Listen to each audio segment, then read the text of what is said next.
Okay, welcome to today's e-workshop. Okay, before we start, just a couple of housekeeping matters. Okay, we have muted all our mic.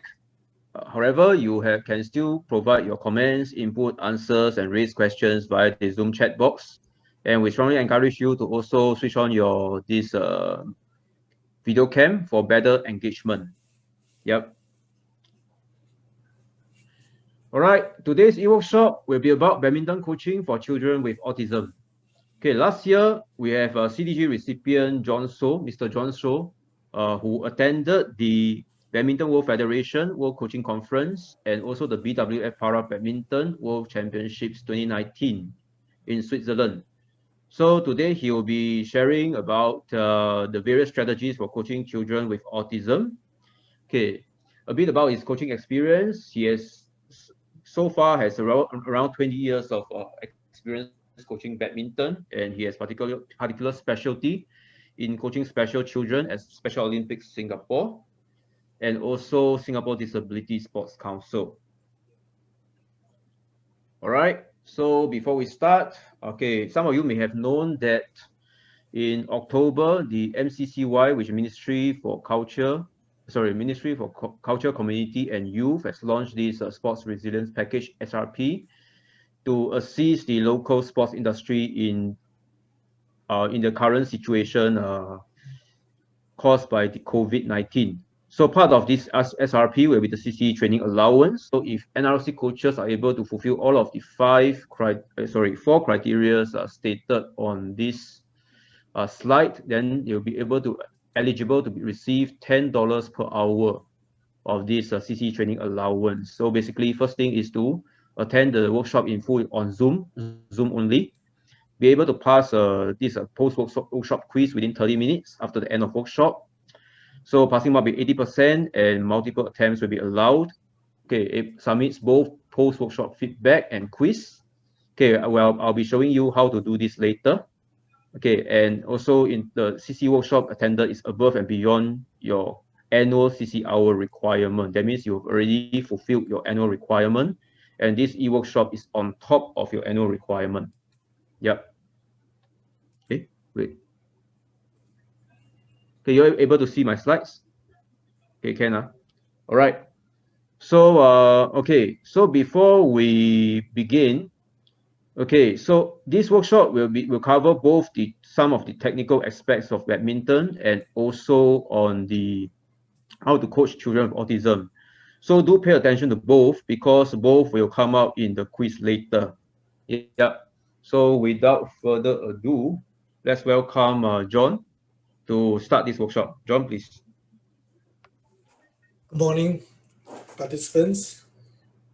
Can you see the screen?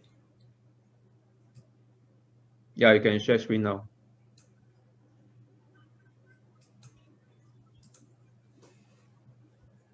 Is it visible on the screen?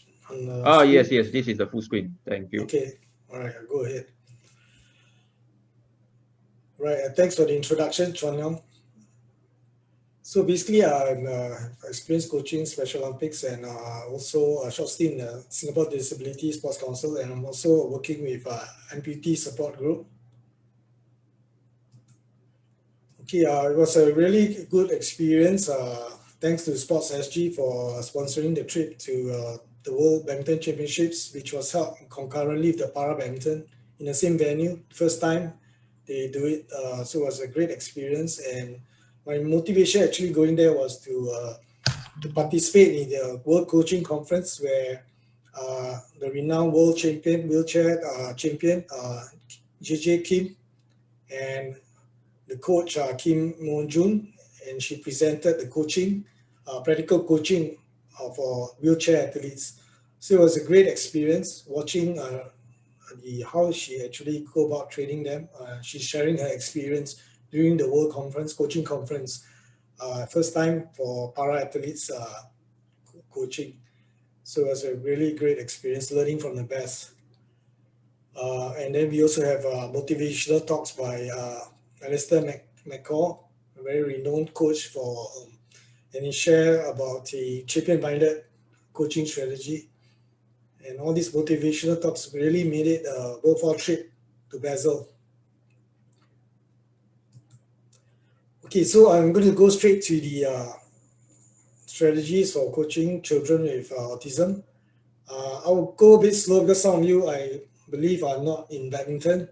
So the quiz has got some things on skill specific. So I'll slow down and go more in detail. So you got to pick up the keywords because unfortunately the quiz don't have photos or videos for the answers, which I wanted to initially, but so it's got to be only words.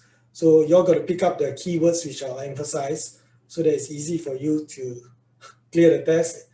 And also thanks for the incentive that SportsSG has worked out for us. All right, coaches. Any questions you have? So basically, there'll be some interaction. So please key in your answers so that Chuan Leong will actually bring up to me. All right. Okay. Okay. What can we do? Coaching children with autism. First, we got to make sure there's a conducive environment. All right, it's very key for them because children with autism, right, has got extra sensory perception like hearing, noise, and all that will be amplified.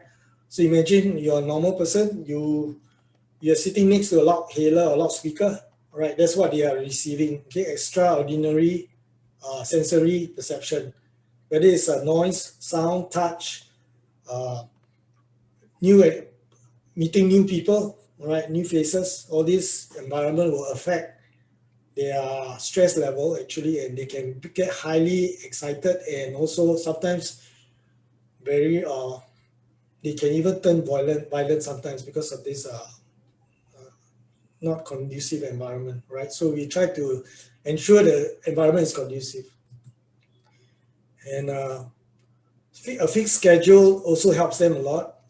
They normally in the Eden School of Autism, they will carry a board whereby the schedule is there so they can move. Once it's done, they move this item to the next where it's completed, so they can keep track of their completion. So a fixed schedule will help them to settle down and settle in. So I'll go through that, some of the strategies. And of course, visual aids is very important for children with autism. It really helps them, right, to work on the skills learning or performing the tasks that you want to teach them. All right. Okay. So we use visual aids. This has been used for in the School of Autism, right? Eden School, and I also come up with some visual aids to help them to learn badminton skills. Okay, we have functional aids as well, right? So I'll go through all those items, and then of course making the training session fun is key. All right. Okay, let's start with a conducive environment. So basically, for conducive environment, okay, one of the ways that we learn is this is actually David Gaslek. He's a renowned coach with Autism Connection. You can search for him under the YouTube, David Gaslek, and he works with children with autism for over 10 years, teaching them physical exercises.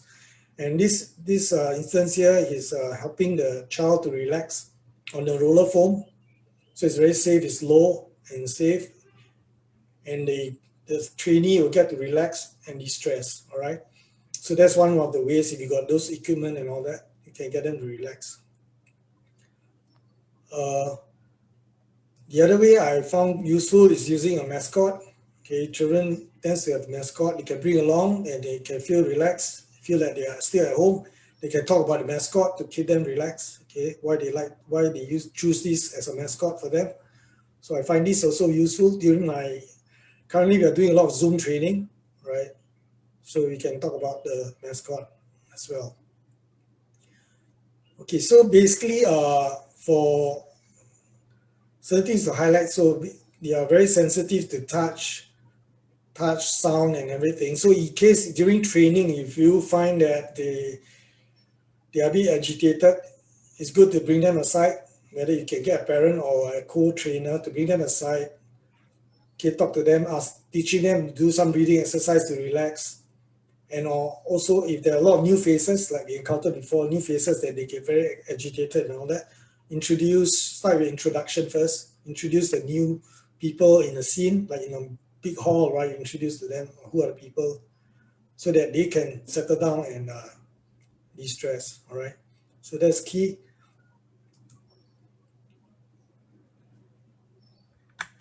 Sorry, I think I skipped this. Okay, next, move on to the fixed schedule. Okay, fixed schedule, like a simple 1 hour schedule, you have relaxation, like what I just mentioned just now, and then you have a warm-up, dance and song, you can have a dynamic warm-up, then you go to skills practice, footwork, stroke skills, then you have games, but now like for instance at this period where we don't have games, we can do some body strength training, and then of course finally cool down, stretch, you can chat with them what you have learned, and then relax, some breathing exercise, all right? So basically what we give them, they used to have for their activity, they have an activity board.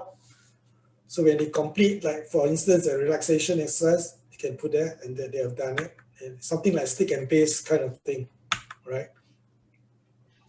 So these kind of like visual aids will help them to keep track of their schedule, and they will feel very comfortable and they know what to do next.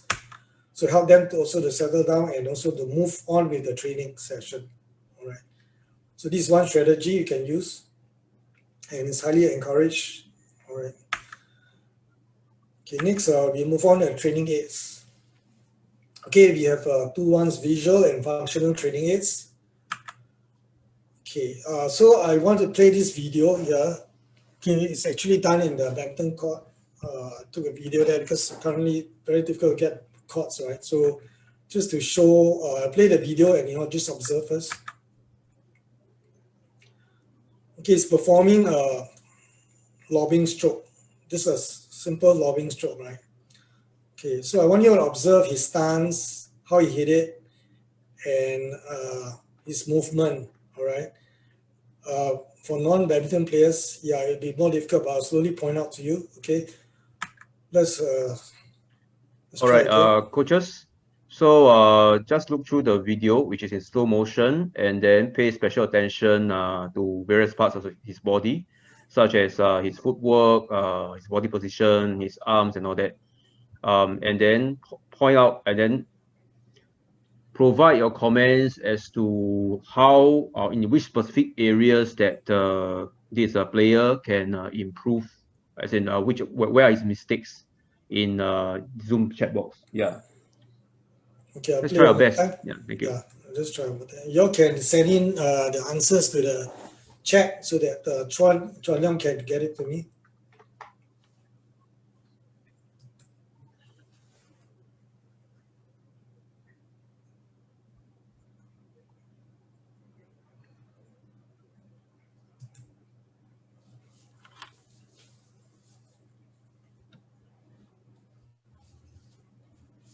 Okay, Chuan, maybe you saw me out once you got maybe 3 answers or 2 answers.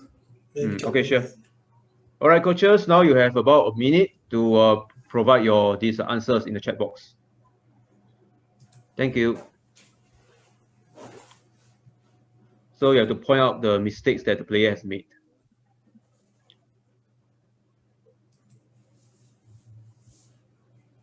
Okay, we have one answer so far is lifting his left hand. Okay, any more answers? Okay, very good observation. The left hand is down. Yeah, very good observation. Any more? There are actually 3 more, or maybe more. Okay, another comment with regards to the left hand also is the left hand seems dead. Correct, very good. Good observation. I think similar to the one answered before, right? The left hand, yeah. Yes, the same answer. Okay, any other answers with regards to how he positions his body as well as his this footwork? Is it correct? Yep. So these are areas that you can direct your attention to. Okay, footing. So Diamond's answer is footing. So what about the footing? So what exactly is not correct with the footing?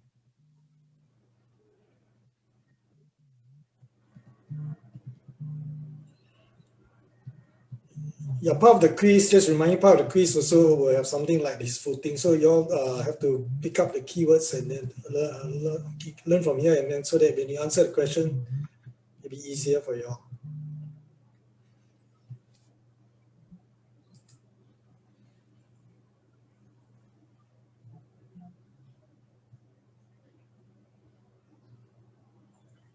Okay, another answer is shoulder rotation. Thanks, Wei Long and Chuan Ping. Yeah, very good. No body rotation. Yes, very good answer. Keep it up. Any more? I think we got 2 more. So we got 3 responses. Good. Any more responses? Maybe we have another 1 more response before we move on. Come on. Okay, a couple more responses. Okay, Lily's answer is hold on. Where's the answer? Position not ready. And Very there's good. an answer. Cannot tell exactly from the video, but the wrist movement isn't letting shuttlecock fly in an ideal way. Looks a bit stiff. And Leo's answer is gripped. Yeah, very good. The grip is not relaxed. Okay, I think you all got good pointers there. But very clear, as 2 of you have mentioned, the inactive left arm, right? Very inactive left arm. It's like well, normally I'll say if you're a para athlete, yeah, you can be like that. If your left arm is not functioning. So no trunk rotation, yeah, very good one. Participants also brought up this, very good. Elbow is low during contact, maybe not so obvious, okay, because you can see the elbow is very low at the chin level. It's not hitting the shuttle at the full height. Okay, wrong footing, yeah. You can see master hand is right, but the front leg, the follow through, there's no follow through. The front, actually, the left leg actually went forward, which is a wrong footing. So it's unlike bowling, where bowling is for balance. For badminton, master leg, master hand will move in coordination, right, forward. Okay, very good.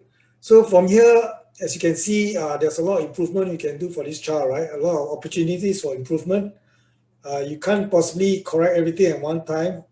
So you go for the easier one. Some kids learn that is the hand action or leg action first. You see the child and move on. For me, I like to work on the footing first, get the footing right, and also the swinging. So you go through step by step. You can't do everything at one time. So that's how I approach it. Okay, okay. So what we can use is footprints or fingerprints that is used in the autism school for movement, right? So this idea I adopted from there. Okay, so you can, I think very hard to find. Maybe you can buy, but I just do a cutout. I did it myself. Just any carpet that's non-slippery. You can do your own training aids. Okay, so basically, okay, listen carefully here. Look at the foot positioning and the movement. The movement is going this direction, and the foot is actually in 90 degrees action. So it's not in line. Okay, the word is not in line with the motion, right? It's moving towards diagonally, but the ankle is like perpendicular to the line of motion. So it's not in line with the motion. So this problem can cause injury, ankle injury, and it's bad for the knee as well. All right, so let's watch this video. So using a footprint, even for normal athlete like this lady, this girl is, okay, we get her to practice to make sure her feet positioning is correct. So remember the keywords, the movement is in line with the foot positioning, right? That's the keyword, okay? Movement in line with the foot positioning. Okay. Okay, I'll move on. Okay, so this is for the child with autism. So you can see it's set up on the tennis court. We will do the foot movement. For me, I want to make sure the foot movement is good. Okay.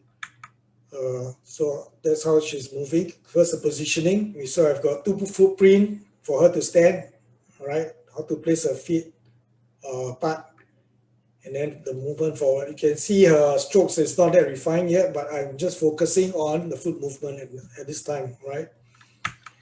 Okay. So other ways are the stance, okay? Like what you saw just now, the inactive left arm, right? So we correct them. Some are easily, they don't have a problem. Okay, they're easy with the stance. So the footprint are just for guidance. You don't have to be exactly at the footprint, but for guidance. How to improve? Some of them have difficulty bringing their inactive arm. So what I did was using a thin string thread, okay, so they can position and bring their arm up to guide them to bring their arm. Of course, once they are comfortable, you can remove the string, right? So there's some of the training aids. You can be creative about it and come up with something to help them. Okay, I'm sure you all have a lot of ideas also. Okay, just to show again. Okay, we move on. So for complex movement, like some agility exercises, even normal athletes, sometimes they got the wrong side, left arm, right arm, and all that. So we can use a footprint and also handprint, the palm print.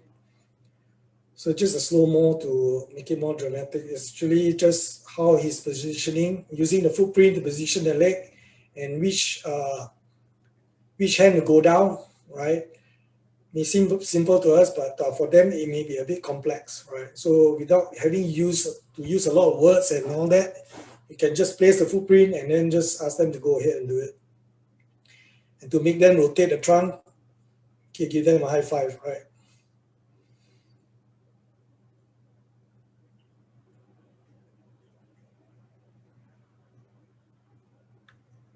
Okay, move on. Another way is using some trainer. You can set up this is my key training. Can you all see the video? Sorry, yeah, something. Are you all seeing the video? Sorry. No video. No video. Hang on. Yeah. What about this? Can you see? Are you all able to see the video? No. Oh, I got to share. Somehow it doesn't. Yeah, I think you try to share it on a different screen. Oh, I got to share video. Hang on. Yeah, correct. If it's on a different screen, you got to switch also.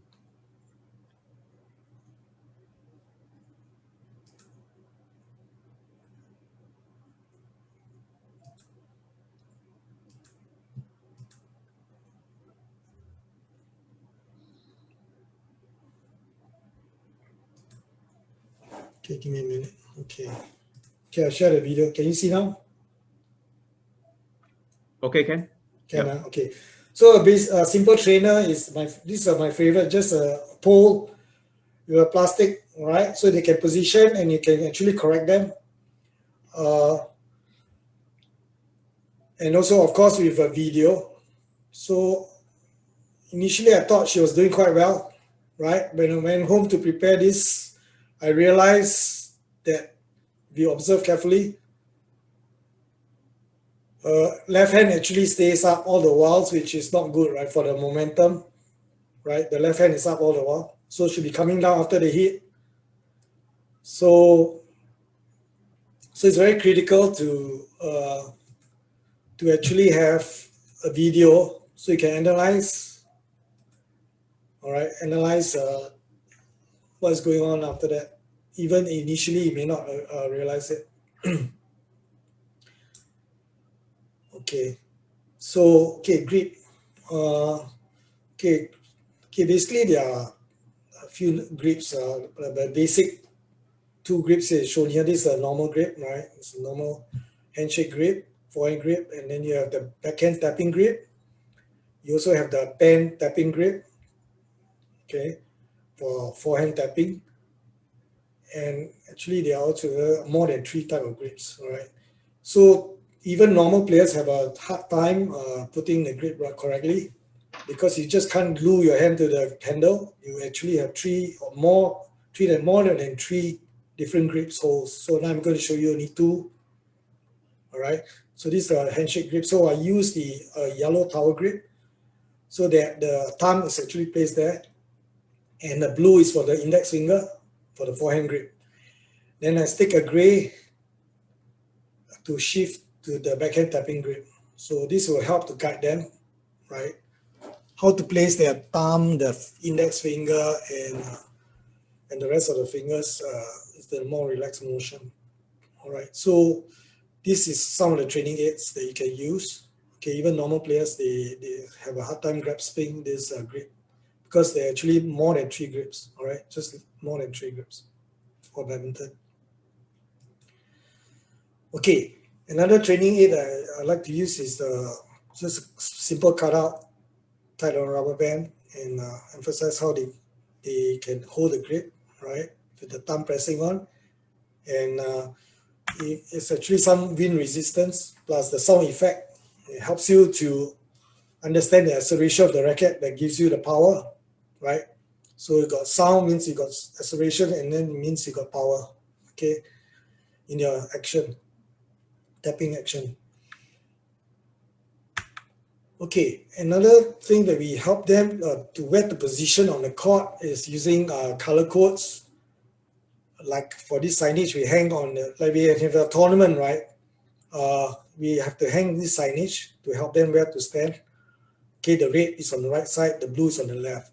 So if it's the reverse is the reverse color, so it just falls in line. So someone, John, yes, are you presenting via the PowerPoint now? yes. Yeah, you got to Oh, switch back to the PowerPoint again. Yeah, sorry. thanks.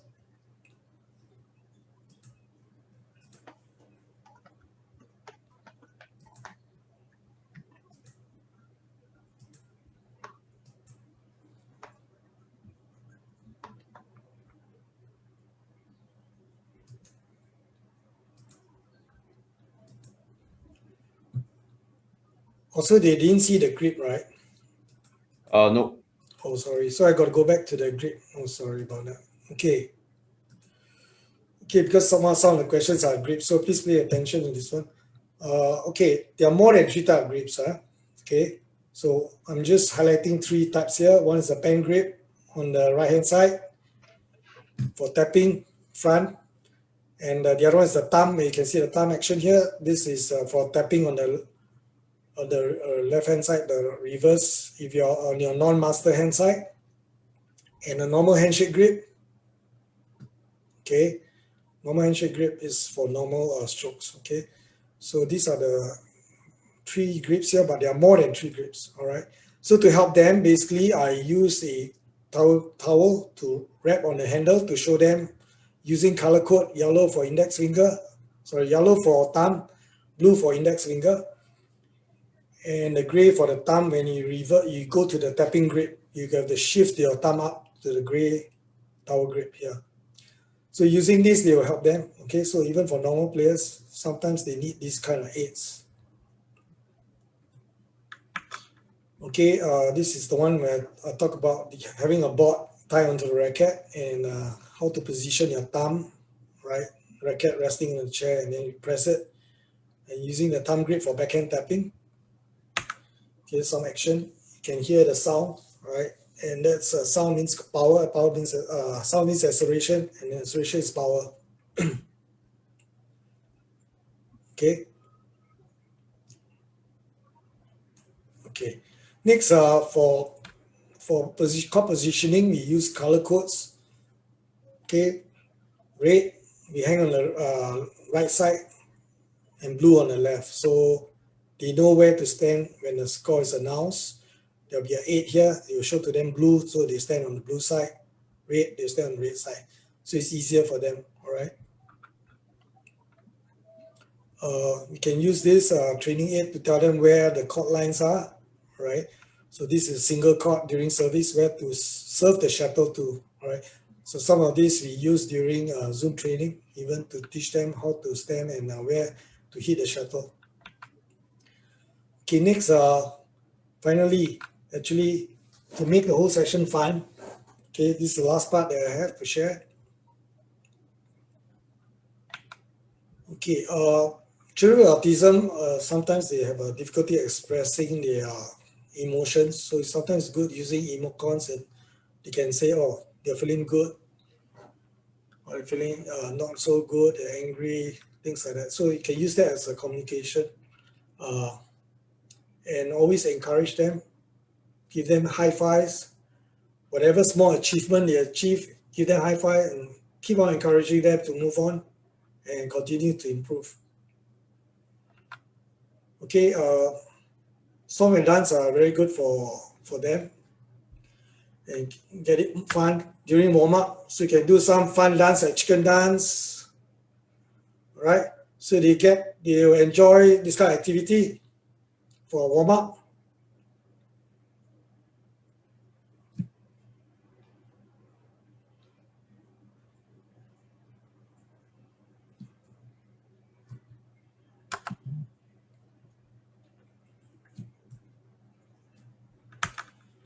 Okay, then you can have different dance songs for them, right?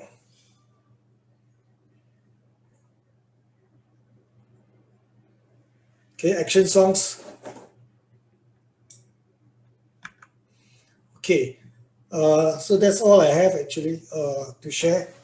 I hope you all pick up some pointers in the session and can use that or have your own, create your own training aids to improve your training sessions. All right. And I'd like to acknowledge all these people here, my fellow coaches that I've learned from them, CoachSG, the parents also, and Sports Care, Special Olympics Singapore, and Linda for the consultant on the children with autism. All right, coaches. Okay, thanks, John, for the informative and insightful presentation on badminton coaching. Yeah, there is certainly a lot of different methods that coaches can use to coach athletes, especially those with autism, better. Yeah, so that was a quick workshop. Okay, so far we have not had any questions yet. Okay, both on the Zoom and also on Facebook. So coaches, now is your time to unmute yourself if you have any burning questions about how you can coach athletes with autism better. Yeah, because our presenter John has a lot of years of experience in this area. Yeah, so feel free to unmute your mic and then raise the questions. And also another thing is, as mentioned, the quiz will also have some technical aspects of badminton coaching. Yeah, things like the grip, things like how you should stand, your footwork. So if you couldn't hear anything, if there's anything you don't understand or didn't hear clearly just now, so now is the time to clarify before you attempt the quiz. Thank you.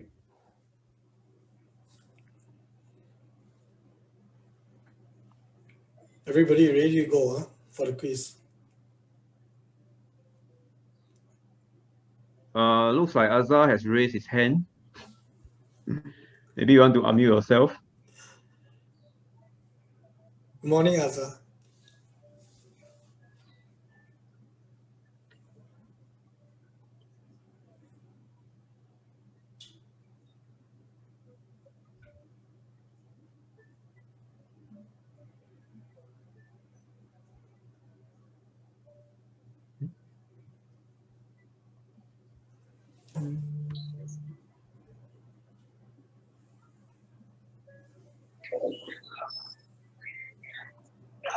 Hi, John. Hi, good morning. Sorry, morning. Can you hear me? Yes, loud and clear. Thanks for sharing this. My reflection point is that some of the methods that you've used here would be also equally useful, not just for athletes or players or participants with this disability, but also to normal athletes or normal kids, normal participants as well. Have you tried these same approaches with normal athletes and participants? And what has Yes, been the effect? correct. It's been very good for me, especially initially I shared one of the slides actually. It's actually with a normal athlete, like for instance, this girl here. This girl actually is a normal player, school player.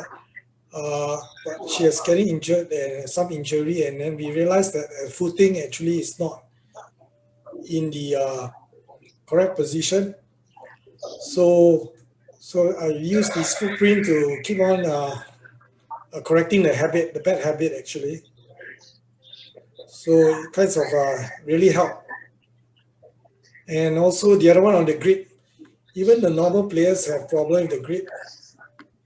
So it is very helpful as a guide to them where to place their hand on the grip. So I find the training aids useful for uh, for coaching normal athletes because we are all special in certain ways, right?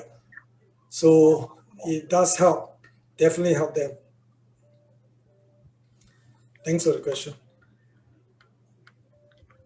All right, John, thanks for the response. We have a few more these questions coming in. So I will just start from the ones in Zoom first. Okay, I'll go one by one. Okay, Diamond's question is, okay, if players with autism gets emotional and violent, how would you suggest to manage it? Or is there any other methods that you use? Okay, yes, very good question. I think you understand children with autism.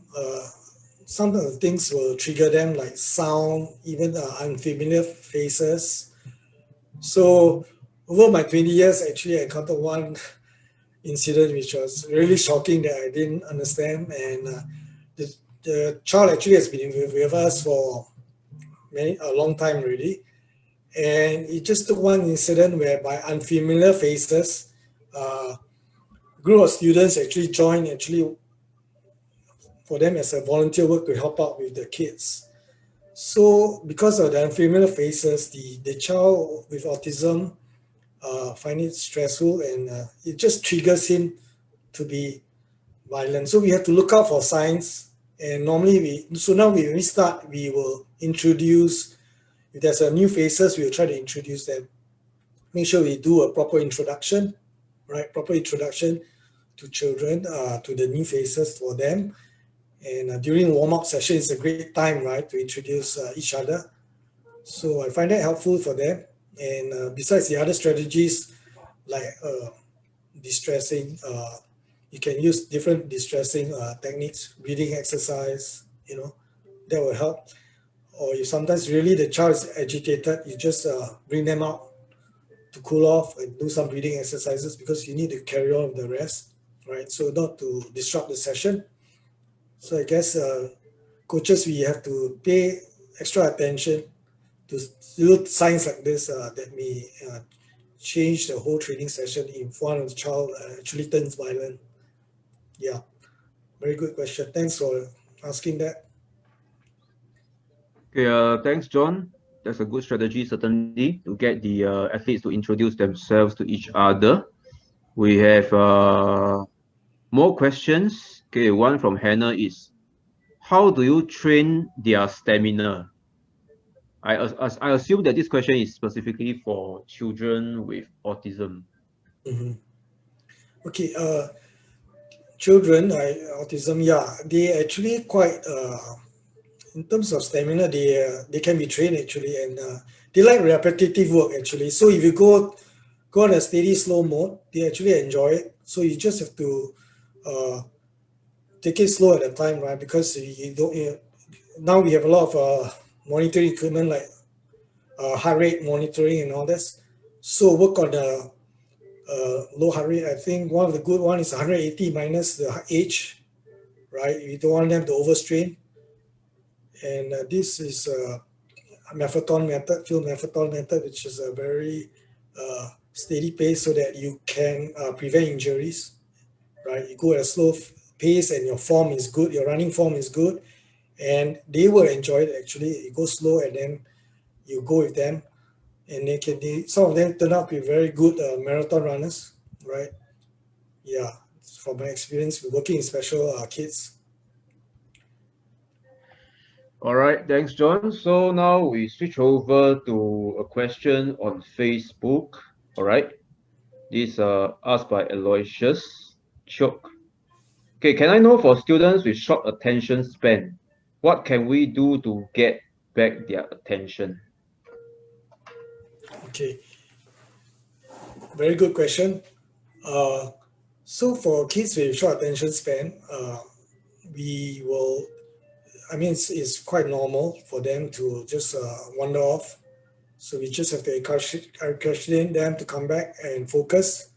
So training aids are really helpful I find, to keep them focused, where to position, and you will really guide them and to do the repetitive motion, which they are very good at it actually. Once they pick it up, they are super good at repeating, and then they will focus on it. So keep the session short, right? The skills, use less talk, more training aids, get them focused, and just keep on emphasizing on the use of the training aids. I think will definitely help them in a long way to keep them focused. Okay, thanks, John. Okay, there's another question from Aloysius also. What is the recommended coach to student ratio for these children with autism? And in the event of meltdown from student, I think it's somewhat related to the earlier question. What can we Yes. do? Okay. Yeah, you're right. Children with autism, right now we do coaching. Normally it'd be good to have like 1 to 3 kind of ratio, not too large, because depend on their abilities, because there's a wide whole spectrum, right, of abilities in our children with autism group. So uh, I would say 3 is a good number, right? And even if more difficult ones is even 2 to 1, 1 to 1, this kind of yeah, because it depends on the level.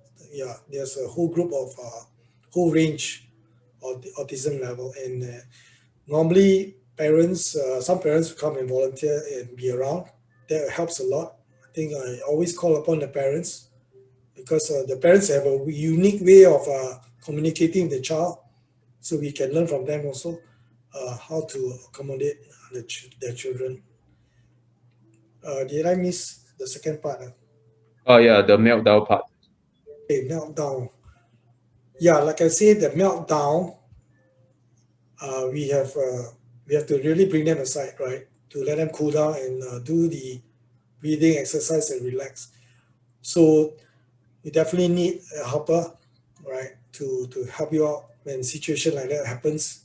If you got more than 3 or 2 athletes to help out, so you need another person to actually cool the person down and calm them down with breathing exercises.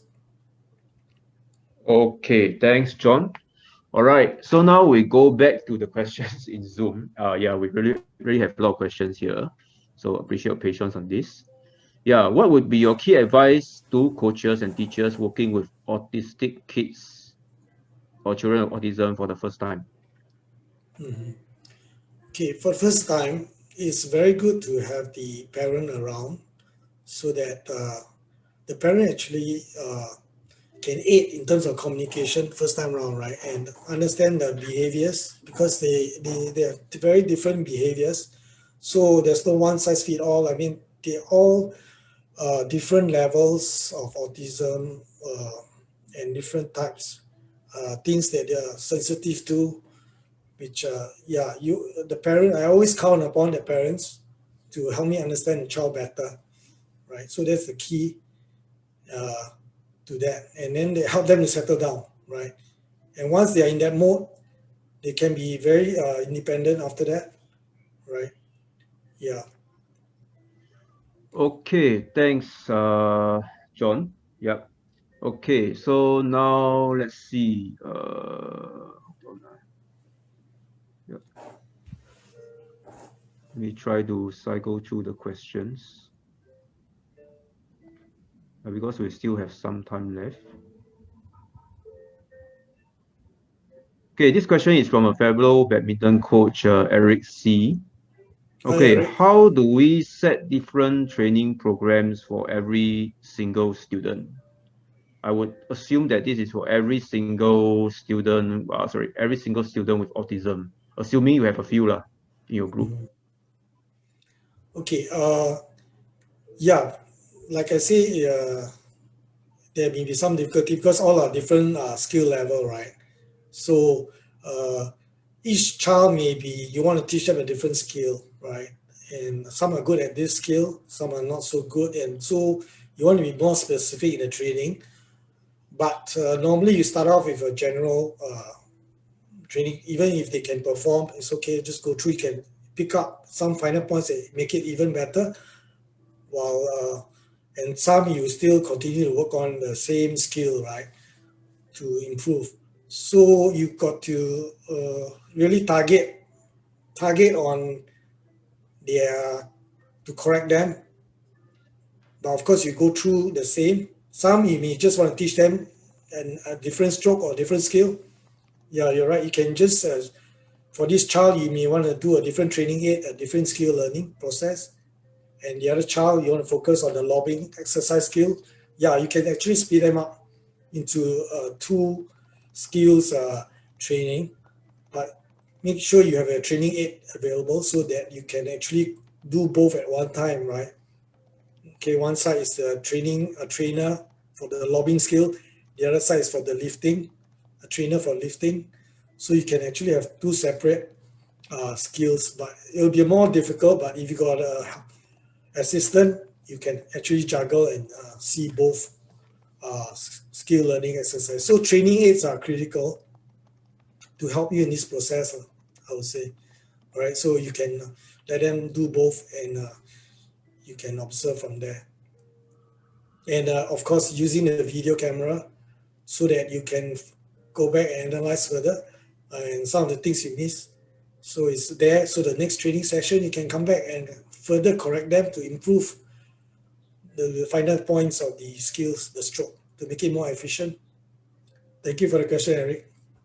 Okay, thanks, John. Yep. Okay. Another question with regards to attitude of the children with autism. Okay, I think this is probably not the same as the meltdown that we mentioned just now. So basically, this question is how to manage and control the attitude when it shows how to manage the situation when the children with autism shows attitude. I would think bad attitude lah, as in not being cooperative during the on-court training. Okay, frankly, I'm not expert in handling all the children with autism, right?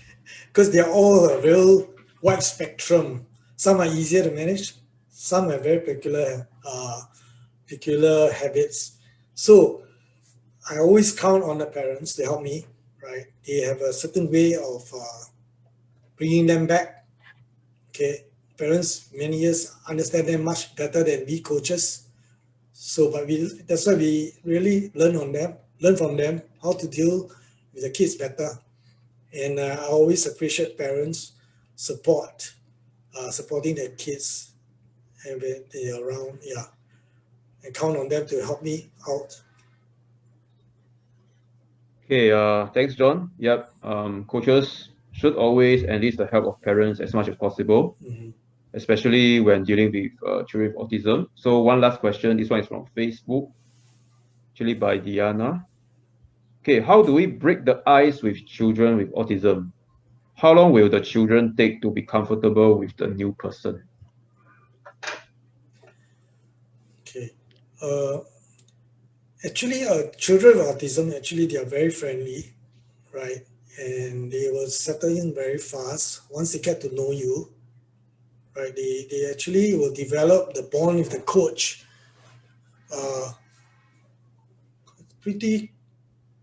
once they get comfortable, probably in the second, third session, they feel comfortable with you, then it's the bonding will naturally grows, right? And they are just the bonding is very strong actually with children with autism, right? They can be, after that they'll be very friendly with you, they chat with you, they talk to you and share with you a lot of things. So I don't find that difficult. It just, some may take longer, some very fast, they just adapt to you, right? So it's good lah. You develop the bond with them, and it's really very encouraging, right? In your work with them, right? In their progress also. All right, thanks, John. So